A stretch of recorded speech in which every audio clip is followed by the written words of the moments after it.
Hello there, people of the internet. My name is Udur Jagero, and this is Dialogues Jagero. I am with Dawryn, a Ugandan lady who knows a little more than the average person about sex and about men. And today we are going to be talking about how to pleasure men. We have talked so much about how to pleasure women on this podcast with Mr. Matheka, and the men are not very happy. I mean, we've got an overload of information about pleasuring women, but nobody talks about pleasuring us. You see? So welcome to this podcast. Thank you. And, how are you doing? Thank you for inviting me. I'm doing very well. Yeah. You told me that you're Ugandan. Yes. I can see that. How do you see that? Mannerisms, perhaps. Okay. You've been here for how long? 10 years. Yeah, 2 presidential terms. That's a long time. Yes. Yeah. I was in Uganda some times back, and I went for a massage. Okay. I don't know whether I regret it, but what I felt was amazing. Okay. I had a very bad erection for a very long time.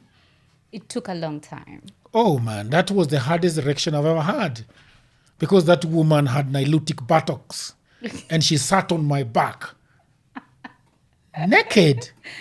No. What kind of massage was that? Massage. What was the name of the massage? I honestly don't remember. Was that a massage? It was a massage. They say it's full body massage. Okay. Yeah, and just she sits on your ass, sits on your legs. I mean, do crazy things with her boobs. Man, That wasn't a massage. it was a massage. Be honest with us. And there was no. I had I was having a very very serious erection, and she didn't do anything. Yes, She told me that this is the full body massage. Nothing else comes with it. Okay. Yeah. And that is why I still insist up to date that it was a massage. Okay. No, there was nothing. There were no add-ons. Yes. Yeah. And I want us to talk about Ugandan women. Yeah. But before that, I want to talk about yourself. Yeah. What do you do? Well, I do very many things, but Yeah. the most that I do, I'm a holistic sexologist. And everything I do stems from holistic sexology. Yeah. What does that mean? A little bit of expounding would help. Well, there's sexuality, there's sexology. Can I tell you something before you go on? Yeah. A lot of these terms that are thrown around are not understood by pedestrians Yeah, like that's right. us. Yeah. Yeah. So when you are talking about, when you're saying that you are into holistic sex what? Sexology. Yeah, Yeah. we really don't know what that means. Okay. Well, in as So much as I s- also like to say that it's not like I will talk to everybody on the street. So are you a pedestrian? I am pedestrian in knowledge. Okay. Holistic sexology means, or rather is the understanding of your sexuality, knowing that it's not synonymous from the rest of your well-being, right? We could talk about good sex, Ugandan women, Kenyan women, how to pleasure men, and then we are only talking about from the physical aspect. Like you're saying, you don't consider that experience to have been rather, you consider it to have been a massage because you've only been taught that sex is only penetrative. So I feel like you're limited. And so you could not allow your mind to release your tension because you're waiting for penetration. And I go beyond that sex is not just physical penetration. But if we open our minds, we can find that there are so many stages of orgasming and sexual pleasure. And it's our mind that frees us. If your mind frees you, you can release tension because that's tension. That's bodily tension. Like she allowed you to build it up. Probably it was stress and whatever it is, it came through tension and your mind stopped yourself from releasing it. So holistic sexology goes beyond in explaining to people and showing people how much more there is to their orgasmic potential. Yeah. Amazing. And how the rest of their life and their well-being affects that. Yeah. You have been in Kenya, and you told me outside of this podcast that you understand a Kenyan woman and you understand a Ugandan woman. Now, what we have heard about Ugandan women is that they're well taught in matters of pleasuring men. Okay. Is that a myth, or that is something that actually happens there? Then number two, would you mind to differentiate between a Kenyan woman and a Ugandan woman? So that is very important. Okay. Yeah. I would like to dispense that I'm not a man. I've not tested and tried Kenyan women in terms of physical sex. Yeah. Because That is also true. you're supposing that I have known Kenyan women sexually. I have You can know somebody from data. Yes, but I'm going. Yes, I know Yes. what you mean. I just wanted to put a disclaimer there. Yeah. That I don't go all the way with Kenyan women. Neither do I with all Ugandan women. Yeah. But what I've found here, like when I moved here, I went to the gym, and any chance any woman would get with me, they would ask me questions. So how do you squat? Is it true every woman can squat? They would ask me questions. Is it true that Ugandan women are blah, blah, blah, blah, you know? And then it's not 1, 2, 3 women. Then it occurred to me, actually, these people are not joking, because what we consider to be very simple was really very profound for them. And then I told myself, how about you actually solve a problem? Because there's a problem, you know? And so when you ask me, is there a difference between Kenyan women and Ugandan women? Is it a myth that Ugandan women have been trained? Again, holistically. So what I find is that the Ugandan woman has been trained to learn how to take care of her body. She's been trained to learn how to love her body. So she falls in her body. What makes it easy for a man to enjoy a woman is when a woman is able to receive a man. You cannot receive pleasure when you do not know how to sit in your body, right? So she's taught how to eat right for her body. She's taught about her vagina. She's taught about her womb. She's taught about herbs that she needs to use, to be able to take care of her vagina. Yeah. She's taught about infections. She's taught about her cycle. The moment she goes in her menses, there's the talk, the walk, and then the walk is among herbs, and then she's told that herb will treat this, that herb will treat that. There's urgency. So she's given first-hand information to take care of her body. And then she's taught about her body, the internal part of the body, the womb. That is empowering, because then she's told how the womb is divine. It's not a place every man just enters. Because you take care of it, you nurture it, not just every man enters there. So there's urgency. And now because of that, I find that they are better at being vulnerable, at surrendering to pleasure, surrendering to a man. They're more mindful. Those are key aspects. I think a man likes to feel like the king of the jungle. I feel like when a man is coming, a man wants to explore, he wants to conquer. A woman needs to receive. A woman needs to be conquered. She needs to be in a place where she can be conquered, as opposed to having two people who are chasing, right? There has to be a symbiotic element where he is conquering and she needs to, yes, play mystery, but be able to be vulnerable enough to be conquered. So the art of receiving, I find, is better and easier among Ugandan women than I find it here among Kenyan women. That's orgasmic.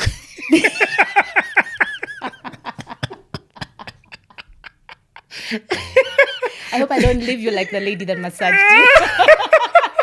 Achana na huyo alinikosea. But we'll talk about that. We'll talk about that. Like, why didn't you release? I did a little bit. Okay, so reveal.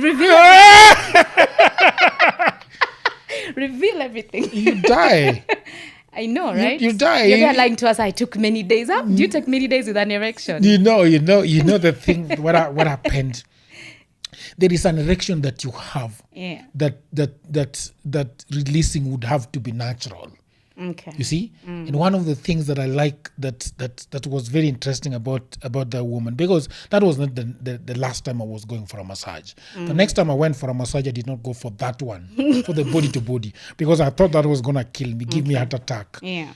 You see, the next time I went for just the normal one, and again that normal one was exotic. Okay. You know, there is a.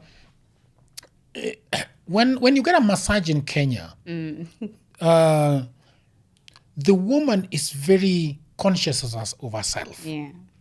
She's trying to. She doesn't I feel like in Kenya, women do not want to see an erection when they're doing a massage. Okay. Ugandan women really do not care. And I think they expect it.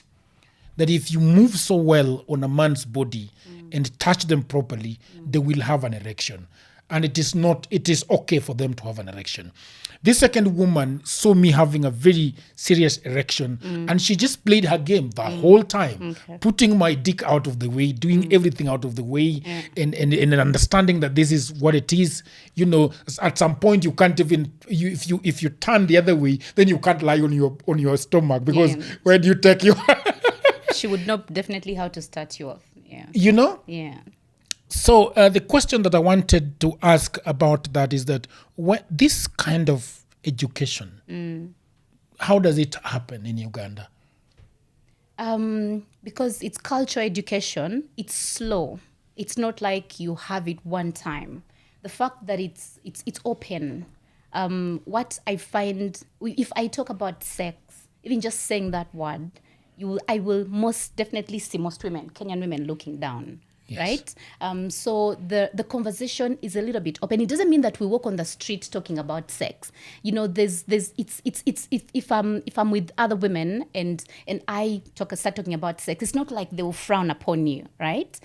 As opposed to how you find it here. So I find that when it's culture, language, it's just an everyday thing. It's part of your life. It's part of the way you live, you know. If I see a girl and how she's seated, there's a way I will talk to her, because I'm trying to correct posture. I'm correcting posture because she's going to need to be able to have a certain kind of posture later. If I see how a girl is eating, I probably will worry about her, the acidity in her body. So I tell her, oh no, lately you need to be eating more probiotics. You need to stop eating too much junk. You need to stop. Even the conversation around food is geared towards what kind of woman am I grooming. So the grooming is communal. And it happens almost every day in everything that they do. You know, so you will see a girl who has started her menses, and the way she walks, you probably know she has an infection, or she's not taking care of herself, the way she smells, the odor, her body odor. And then, you know, there's this conversation and it's open, and then it's not shaming, it's received. So you expect that my auntie, if she's around, she's going to tell me this thing. So it's received positively. As opposed to if an auntie said, but are you sure you bathe 3 times a day or 2 times a day? And then somebody will feel a lot of shame.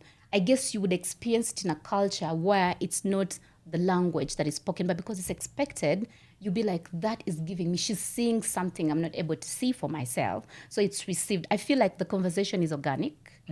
I feel like it's just because it's communal conversation, it's something in every way they live. The way you walk, the way you sit, the way you eat your food, the way you speak, the way you express yourself. You know, it's groomed in all those aspects. It's very interesting because sexual education, you'd say, is not very mature in Kenya, culturally. Yeah. And that is interesting because we have Bantus in Uganda, and we have Nilotes in Uganda, and then we have Bantus in Kenya, and then we have Nilotes here. So it's very interesting where that kind of cultural education, where Kenyans missed it. I think what I found, now that you ask me, I feel Kenyans are a hugely religious community. And it's a beautiful thing, right? However, it also comes with its own hindrances. There's a lot of shaming, religious shaming, that comes upon their bodies. So when I'm trying to talk to a Kenyan woman about her sexuality, we have to debunk a lot of myths about what's right, what she thinks about herself, what society thinks about her. If she had a baby before marriage, she has a lot of shame around her.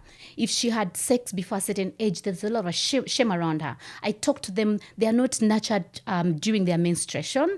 No one talks to them about what it means to be a woman, healthy womanhood, what it means to be feminine. You know, if there's any help, it's just giving her a pad and telling her you can't throw this and that and there. But there's nobody who takes her side and tells her, now you've become a woman, a beautiful creation. Now you have a space called a womb where you're going to create with God at some later time, you know? So take care of this place. Now you are a woman, you're going to have a cycle. You need to eat like this, you need to eat like that. You're going to have beautiful emotions.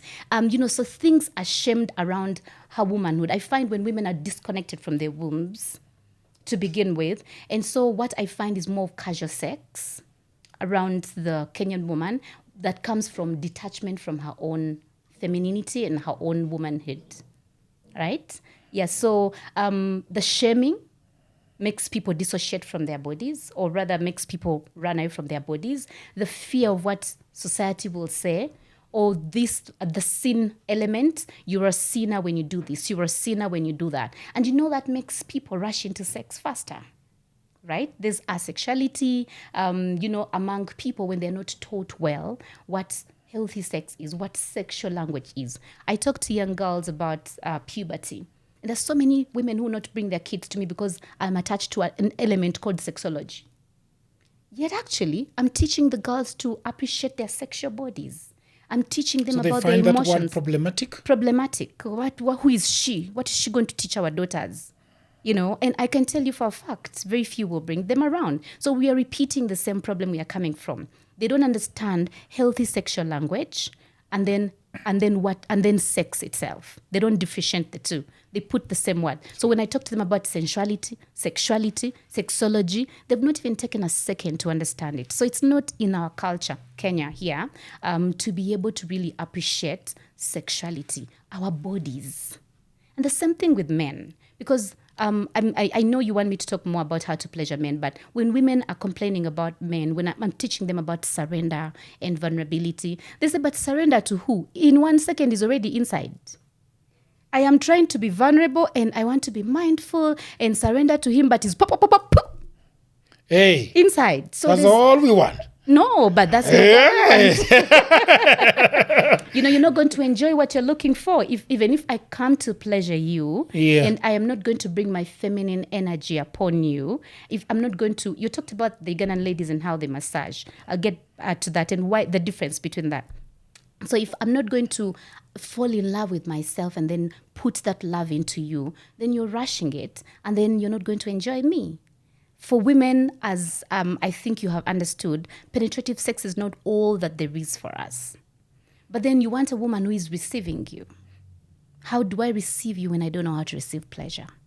How do I give what I don't know how to feel? So the same problem that women have in this culture, men have as well. And I'm not saying men should have known, because if culture doesn't teach its men, who is going to teach them? We are going to be left to the internet, right? And as it is going to be pornography. Pornography for women looks like rape. It looks like torture. It looks like there's just no sensuality in that space, so we don't watch that stuff. But that's where you get your knowledge from.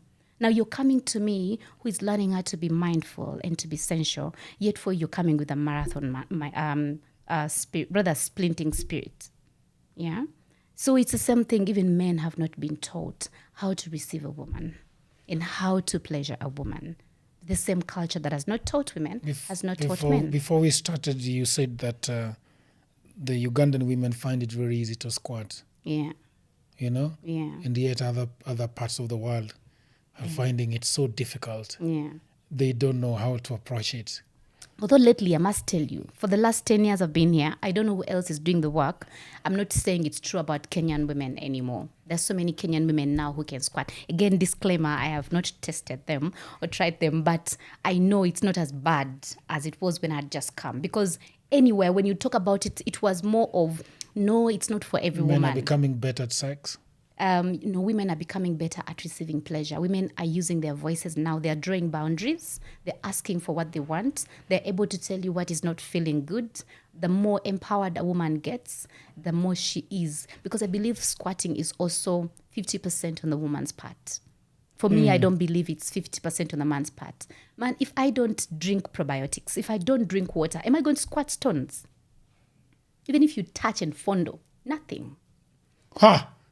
Hey, now you're talking. Yeah. So a man will be sweating looking for water in desert, in desert land. I need to be able to take care of my body. I need to be able to eat right. I need to mind my hormones. It needs to be a day or day. Please talk a little bit more about that. I believe when a woman takes care of her body, the glands that produce fluids are easy to just produce fluids. When a woman takes care of her body, first of all, she's body positive. she believes, I believe I'm wet. If I drink a glass of juice that I know is going to heal me, already I have power in myself. So I will just put myself there knowing I am a wet woman. Right? But if I don't do anything about my body, I'm going to be wondering, am I wet? Am I wet? Am I wet? So self-doubt keeps you in your head. It doesn't allow you to go in your body so you can be able to surrender. But when I have urgency, if I eat right for my body, if I take care of my body, if I take care of my hormones, mostly for women, it's hormones, because our hormones determine whether we are dry or wet. Estrogen, if it's really low, you will not be wet. Progesterone levels, if they're very low, your libido levels will be low. So a woman has a cycle, meaning a woman is cyclic. We're not linear like men.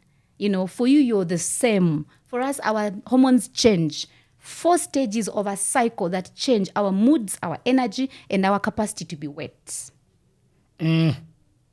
Appreciate. Exactly. So if a woman doesn't know her body, she's going to be dependent on media, on external factors, having to insert other things in her body. But if a woman knows her body, if a woman nurtures her body, she's ready all day all day. Can you talk a little bit about, because I think for women who are listening to this podcast, they'll be wondering, how do I do that? How do I have them liquids in me? Yeah.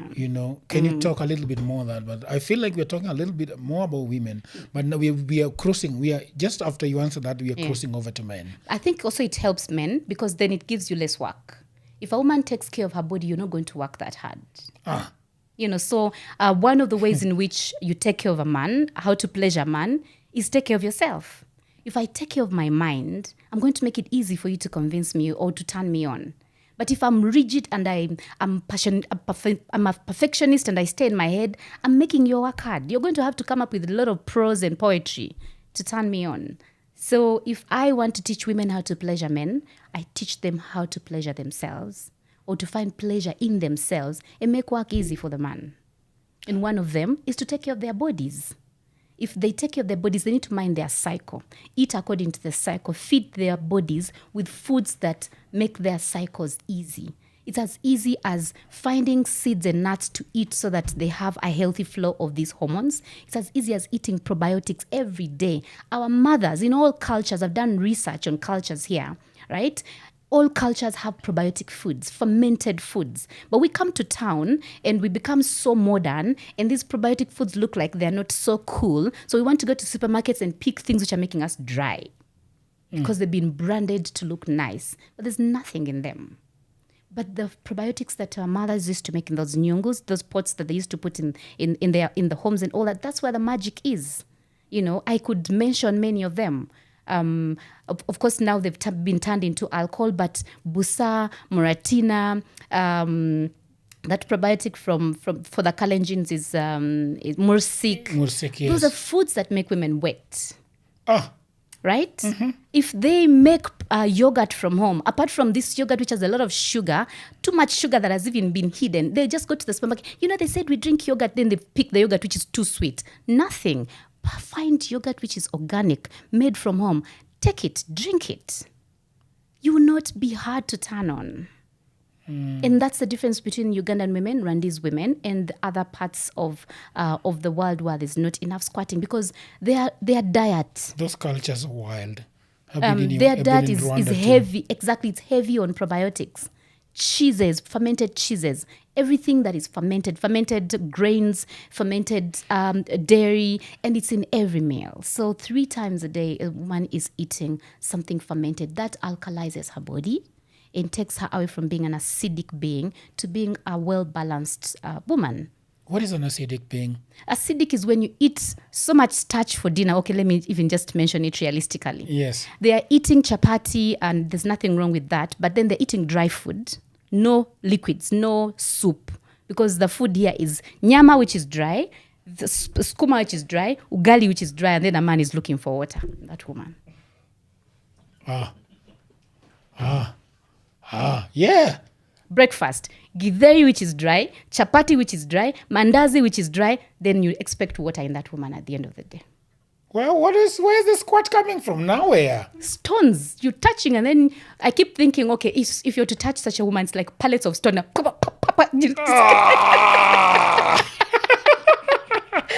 No, let's be serious about it. thing We that need they- to feed that, the that body. thing that they take in Uganda in the morning, it's Yeah. called what? You're talking about kombucha? No, there's the other katogo. Is it? Katogo food, the food that is mixed with meat and Yeah. And there is soup. yeah, the soup. For us, it's the soup. If there's the meat, the food is not soupy. There's soup before the meal, or there's soup after the meal, or there's kombucha before the meal, or there's kombucha after the meal, or there's yogurt, or like any And I see a impression lot that. of milk going on in Uganda. People Exactly. drink But a it's lot of milk. They do mostly the fermented bit, not the one that is not fermented. So it's a woman knowing herself, and we have inner sensation. We can even tell when we are almost getting dry. Like if I'm to make love and I'm going to release this glass, I am getting to dry land. So I have the sensation of that. Before I get completely dry, I will just rescue myself. There are herbs, there are herbal teas that they take, holy basil. They have herbal teas that they take so that they can be able to also be calm. And then when they are calm, the brain is able to allow the glands to release fluids. And then you will be a fluid person. You will not have to be forcing, and wishing it comes around. It's just Yeah, a for natural us part of it. Kenyan men, we are tired of the ones doing this hard work, and we go there, do our 5 minutes of hard work, nothing comes out, and we are blamed. Yeah. I feel like women here are too fast. They mind the money more than they mind other aspects of life. And I'm not saying there's anything wrong with that. That's the other difference. We balance it. I want to look for money, but I also need to have time to take care of my body, right? So I find when you give solutions to people here, they say, "Iyo ni kazi ngumu." That's a lot of work. So they want over-the-counter stuff. They want the quick stuff. Quick stuff will never work. Because guess what? Mentally, you're tweaking it. Mentally, you're just dealing with the moment now. You need to do something that allows you to be in pleasure with your body all the time, whether there's a man or not. Whether there is a man or not. Or not. You need to walk around like you own springs of water between your legs. You need to you need to talk to clients like you need to walk around with a lot of sensuality in your body, whether there's a man or not. A man needs to find you when you're in the element, not you preparing, "Oh, he's coming around, now I'm going home." No, you need to be there. You need to be it in everywhere that you live.